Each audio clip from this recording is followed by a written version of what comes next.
Before you stands a motor carriage. The bodywork is covered in blue and white livery, bearing the number 57. Vapor emanates from the large engine on the back of the vehicle. It hasn't had time to cool off yet. In the cabin, you are welcomed by a set of steering levers, a radio microphone on a hook, a pull-out toolbox under the seat, and the soft glow of the fuel preheater gauge.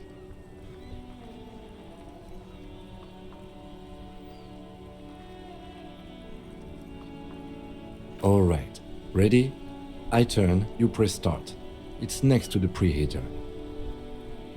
He's downplaying his excitement. The lieutenant is more than happy to show off his precious carriage. The dashboard lights up with orange glow. The rounds per minute gauge jumps, and the engine of the Caprice Canadian comes to life with a whiny growl. The lights unfold with a little click, casting electrical light onto the ground before the vehicle. There you go. I'll turn them off from the remote once you're done. We just need to stand in front of the machine now.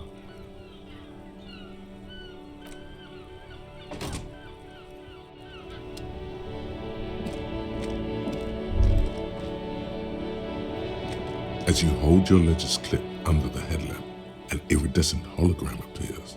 A street grid and the veins of a great river. A familiar sensation washes over you. There she is, Revachol West.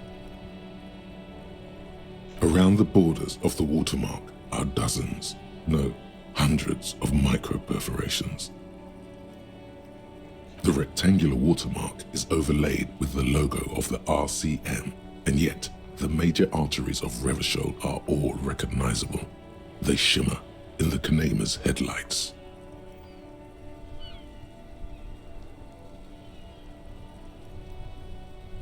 A rat brazenly darts past you and disappears amongst the stopped lorries. In the distance, a child somewhere shrieks. A woman reprimands her in a voice no quieter than the child's cry. Ah, Martinaise. Let me see. Right here.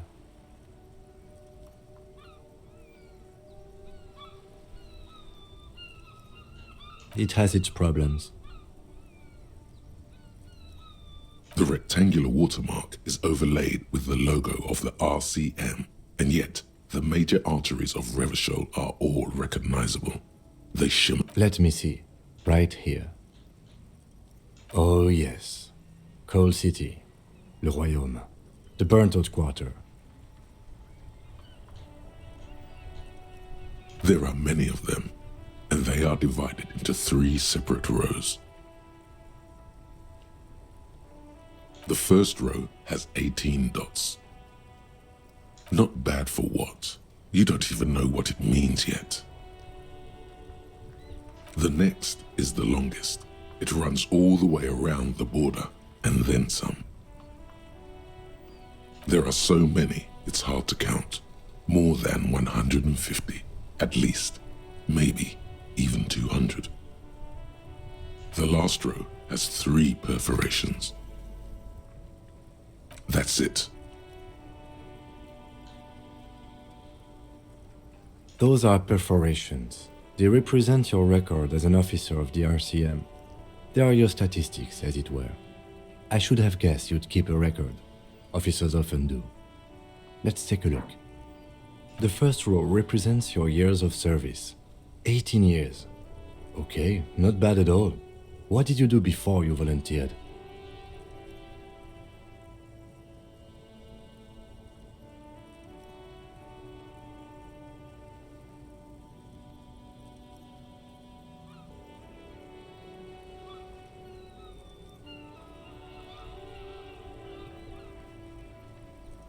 That's what it says. I might have guessed even longer based on your age. What did you do all those blissful years of your youth?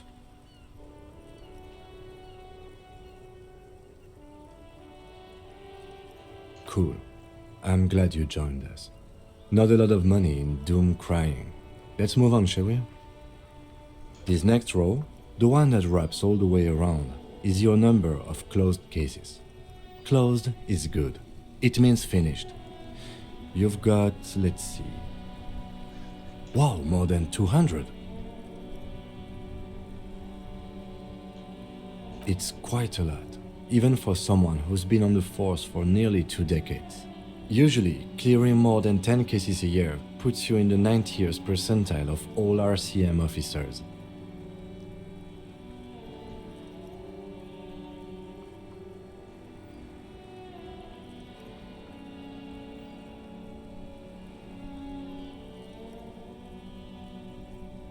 Call it what you want.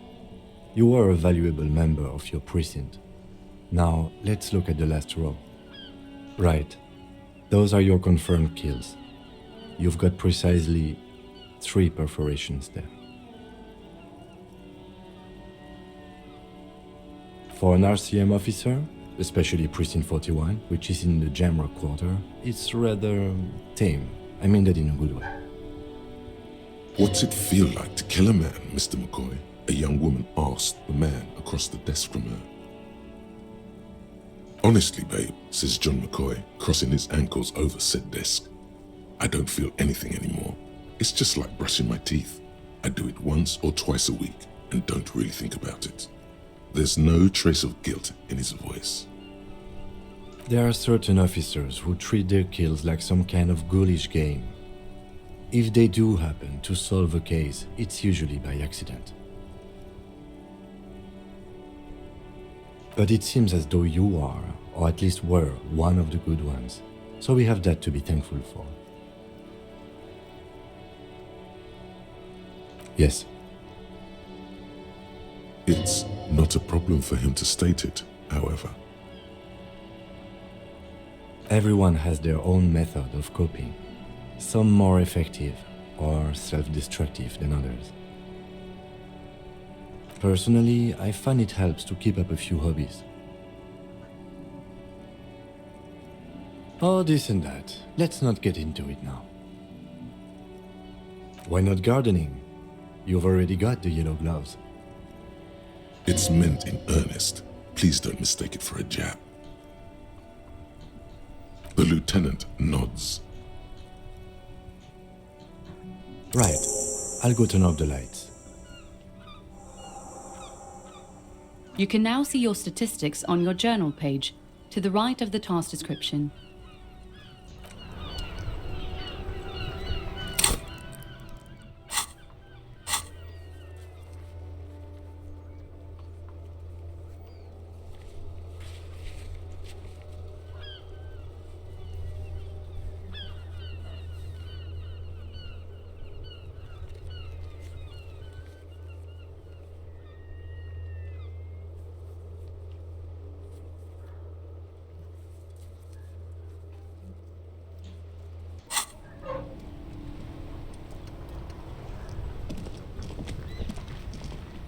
Inside, you see a set of steering levers, a radio microphone, a pull-out toolbox, and the soft glow of the fuel preheater gauge.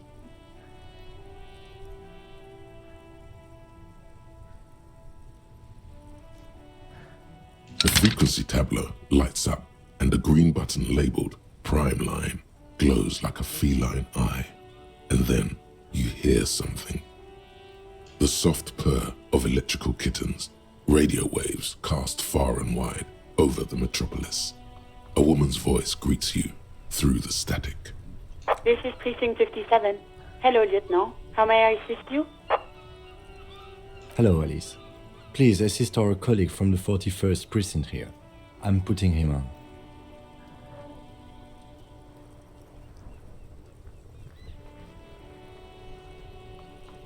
This is Officer Alice Demetri, Precinct 57. How may I assist you?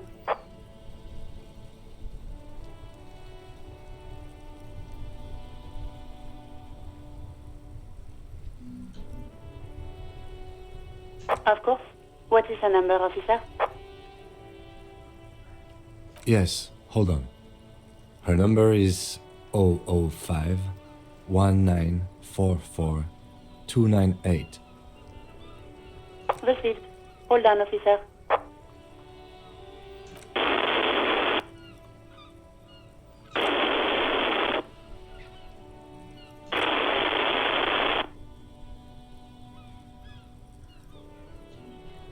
Give it a minute. She might be busy at the moment. Takes a bit to get to the phone.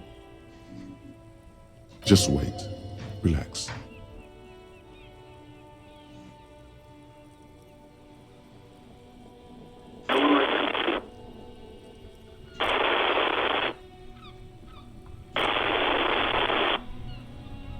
Officer, I have Sylvie Malaika on the line for you. Yes, hello?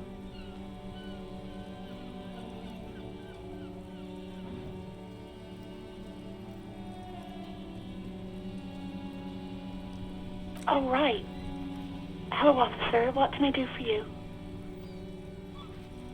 You can hear resentment in her tone. She's not thrilled to be talking to you again.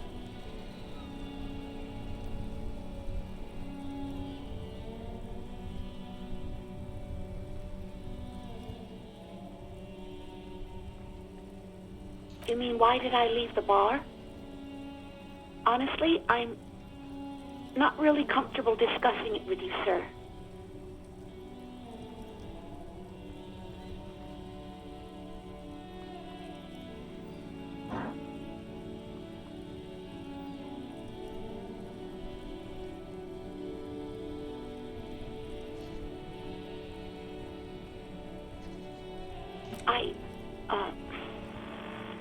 Let's just say I left because I needed to get away from someone. You know whom? You think you hear a sliver of accusation in her words. Don't be paranoid. She's obviously talking about someone else, not you.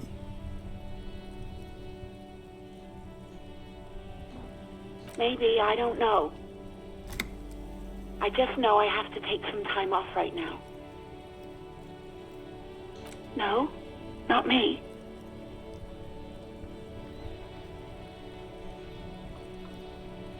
No, sorry, I don't. Not a lot of people have phones around here. Copper thieves take the wires. People don't have the money to have the cables put in again. They use the Union's phone, or the one on the coast. It was someone else. We'll find them sooner or later, officer. It just might take a while. Yeah, go on. No, I don't know. It wasn't me. I haven't been out there since. I was terrified of the stench and the corpse. Well, you tried to jam it down the toilet, sir, clogging it completely. After I had unclogged the toilet and retrieved the paperwork, I threw it out in the trash, thinking you didn't need it. I am sorry about that. Anything else, Detective? I do hope so. Please, don't call me again. Bye. Yes, you have obviously done something to upset her at the Whirling-in-Rags when she was still working there.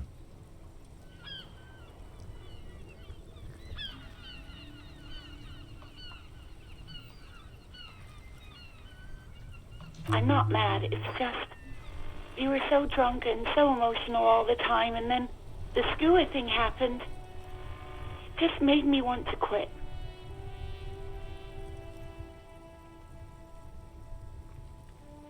The stuffed bird, the great skewer, you threw it against the wall while screaming, "Fuck that bird," and laughing like a maniac.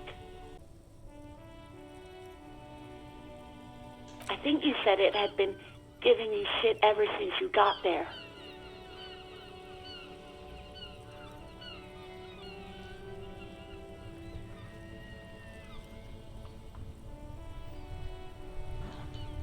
It was a pretty bird, there since I started working in Whirling.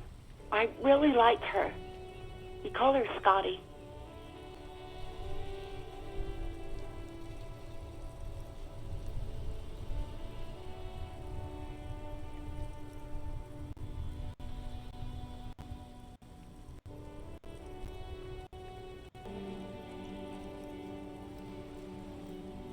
Yes, well,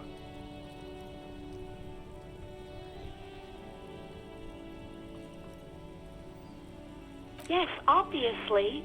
You were the worst client I've ever seen. And I have seen so many assholes in this place. I've had sailors fighting, union guys grabbing my ass, kids stealing booze. Once a guy was glued to the karaoke machine every night for 2 months. But you... well, you were worse than all of them.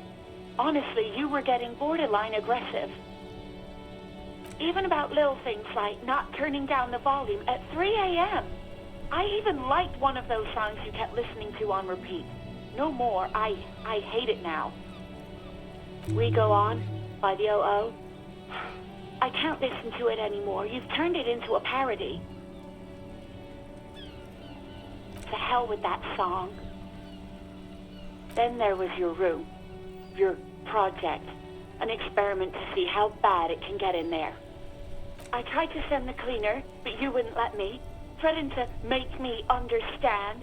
I had no idea what you meant, and I don't want to know. And then you screamed something about the end of all times and how everyone is a piece of shit. And then I had to deal with your toilet, the one you clogged with police documents, causing water damage downstairs in the kitchen. I won't even mention you waving your gun around, harassing customers, threatening to sing karaoke, threatening to kill yourself. No, you really weren't. You were simply the worst.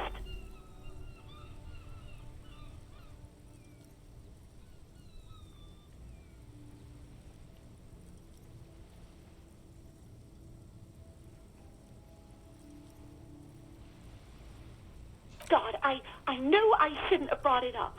Just try not to call me again, and let's pretend it never happened. All sorts of things. From disco, rock too. So much disco and rock. Which one would that be? Sad? I think the one you mean is the smallest church in Saint-Saëns. Butchered that right up. Interesting. You still have to find it, however. You hear a sigh of relief on the other end of the radio. Wordless, the call breaks. Then, the already familiar voice. Anything else I can help you with, officer?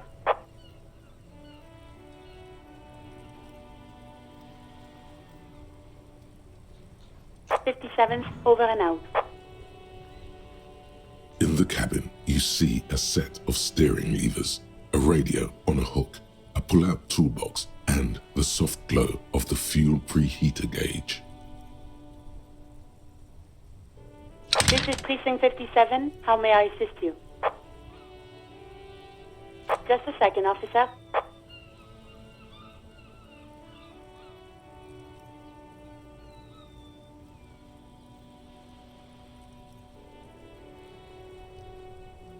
Ten 2, 10-5. This is 41st. Come in. Over. A scrawny old man sits in a dusty cubicle, smoking, with a large white rectangle sewn on his vest. In front of him is a box-shaped apparatus with an array of wires and antennas. The radio switchboard.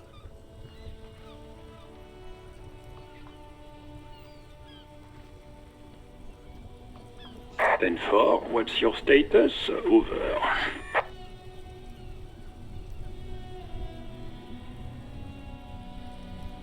Ten 18, 10-20, over.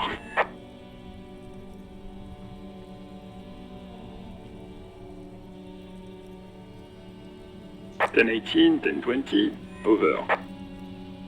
State your message, sir. Over.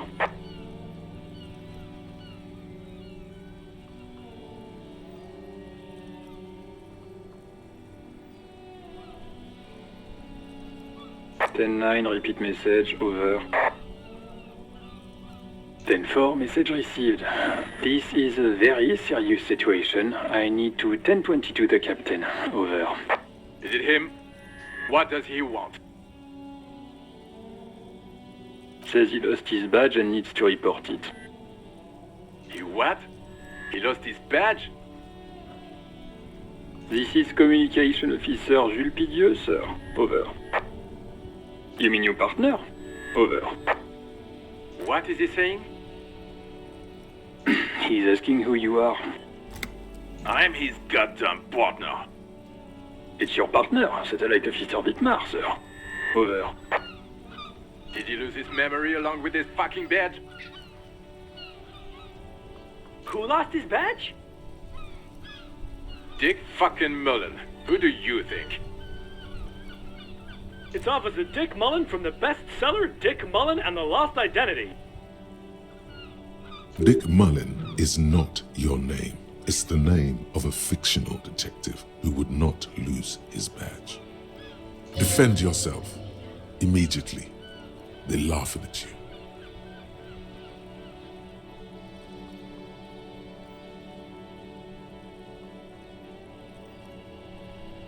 He's asking you to stop, says this is serious. Of course it's serious. He lost his fucking badge. Satellite Officer Vitmar concurs, losing your badge is serious. Over. He says this has probably happened to other policemen before him and laughs sarcastically. Oh goddamn it. Is he fucking kidding? The whole station's gonna be dicked for this. Satellite Officer Vitmar is wondering if you might be joking and adds that this tarnishes the reputation of the entire station. Over.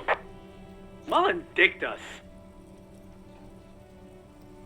10-4, I hear you, officer. I'm just going to make a note here that you are in pursuit of your misplaced badge. Over. Fuck me.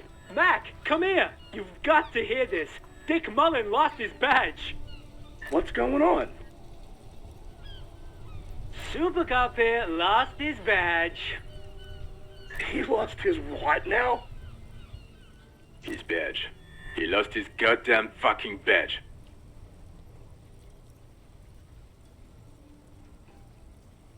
He asks you to please stop saying he lost his badge. Why? Did he find it? Sergeant Person was wondering if you found your badge yet. Over. You don't have a comeback. Sorry. It's hard to think like this. He's not replying.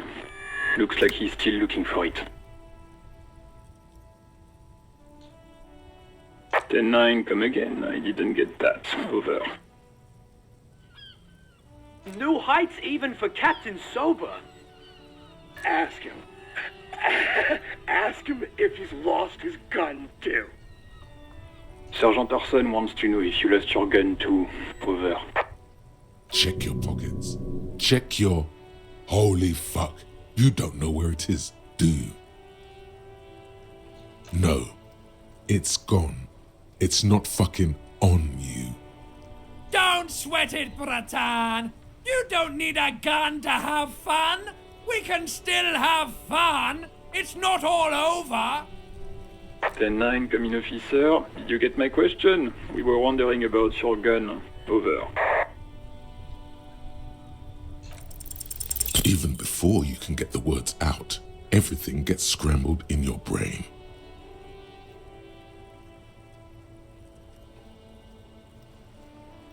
He says he didn't lose his gun. Or his fun, whatever that means. Ask him to describe it. His gun. Not his fun. Just the gun will do. Satellite Officer McLean requests a description of your weapon. Over. Oh, request a description, huh? We'll give him one. Describe the plasma gun.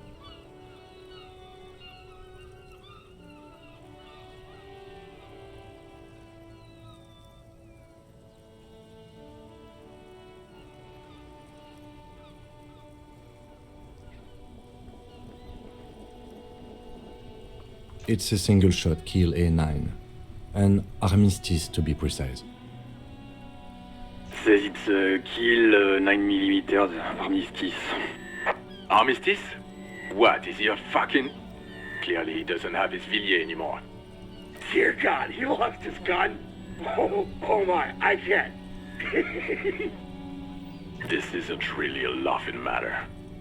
Mac can face a giant of Coco Nur by himself. But Disco hit made him piss his pants. Oh, I can't. Fuck. He lost his... Ask sure he's still got his wiener. I'm not going to. Ask him. Sergeant Orson here is wondering if you are still in possession of your genitalia. Over.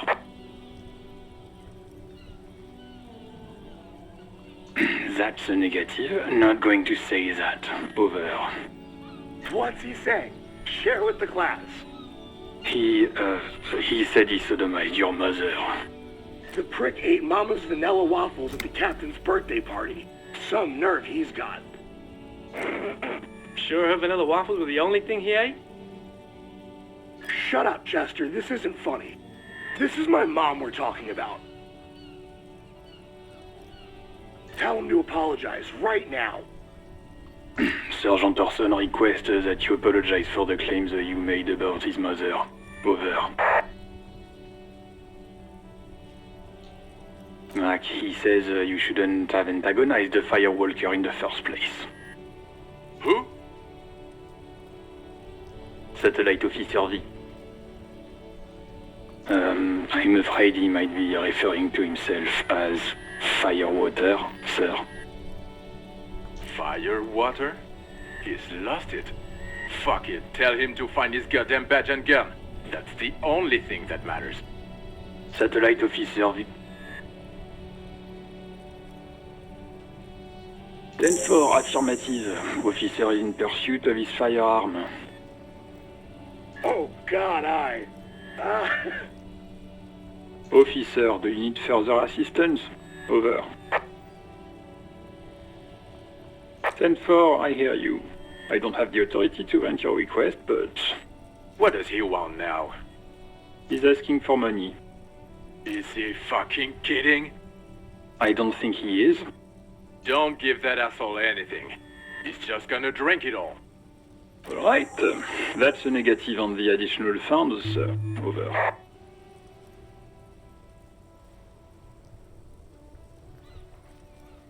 He says he's in trouble, doesn't have a place to sleep. Well, I guess he'd better crack the case before sundown then. Vicmar said... Who cares what this Vicmar said? Pull on their heartstrings. Enough, officer. This begging is below your dignity.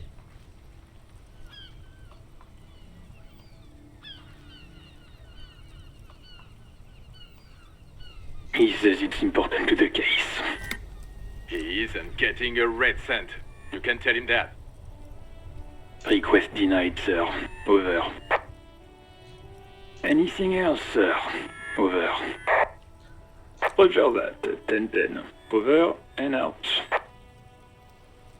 18 kilometers to the south, in the 41st Precinct's relay booth, a small crowd has gathered around Communication Officer Jules Oldboy Pidier, around a dozen cops. The small room is filled with cigarette smoke, abuzz with laughter, when Officer Judith Minot enters. Her left arm is in bandages and her hair trimmed short. What is going on here? Did something happen? What happened is my partner made contact. It's not good. He's lost his badge and his sidearm. He seemed confused, delirious even. Mac, the torso Torson, is finger-fucking his fist, laughing hoarsely and apparently telling some dirty story to his partner, Chester McLean, near the entrance. Yeah, Mullen was fucked, alright. Sounded fucking drunk to me. Yeah, Mac's right. This was some gnarly shit there. I mean, before he started begging for money, it was... Enough! None of this is funny. It's fucking sad. That's what it is. He's a cop. He's one of us, goddamn this. We must help him. Yeah? How do you fucking plan to do that, huh? Get him off the drink? Go jogging with him in the morning and get him on carrot juice? He's a lost man. I just know we can't give up on him when he's at his weakest. He wouldn't. Mac, man the door. You know what he told me? I don't want to get better. I want to get worse. Those were his words. This shit does not leave this room. Not a word of this to the captain, or anyone else. We'll give him a couple of days to pull his shit together. I guess I can hold off the report for a few days. Good. Okay, everybody. Nothing but a prank call here. We all got our laughs. Now get back to work. Far north, on the other side of the motorway, the officer quietly hunches with his hand in the motor carriage.